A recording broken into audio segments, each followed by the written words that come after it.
Hello বন্ধুরা, তোমরা সবাই কেমন আছো? অনেক দিন পর একটা নতুন ভিডিও নিয়ে চলে আসলাম। তো দেখো, আজ আমি অনেক দিন পর একটু বাড়ি থেকে বেরিয়েছিলাম, তো গিয়েছিলাম রেস্টুরেন্টে। রেস্টুরেন্ট তোমাদের সাথে কথা বলতে বলতে প্রায় চলেই এসেছি। আমরা গিয়েছিলাম গ্র্যান্ড ফুড প্লাজা রেস্টুরেন্টে। তো ভিতরে ঢুকে একটা ভালো সিট দেখে বসে পড়লাম।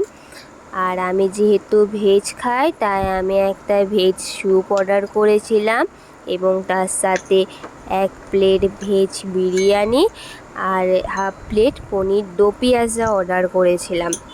আমাদের মোটামুটি বিল হয়েছিল প্রায় 310-এর কাছাকাছি। তো তার সাথে একটা কোল্ড ড্রিঙ্কসও ছিল। তো আমার এই রেস্টুরেন্টে খাবারের কোয়ালিটি কোয়ান্টিটি দাম হিসাবে খুব ভালোই লাগে। তো দেখো, খাওয়া শেষ করে বেরিয়ে এলাম। বেরিয়ে এসে মৌরি এবং চিনি নিলাম। তো চলো এরপর বাড়ি যাওয়া যাক। আর আমার ভিডিও যদি তোমাদের ভালো লাগে, প্লিজ লাইক কমেন্ট শেয়ার করে দিও এবং আমার চ্যানেলটি সাবস্ক্রাইব করার অনুরোধ রইল। আর আমি মাঝে অন্নপ্রাশন বাড়ি গিয়েছিলাম খেতে, তো সেই ভিডিও আমি আনবো। তো তোমরা সবাই ভালো থেকো। Tata guys.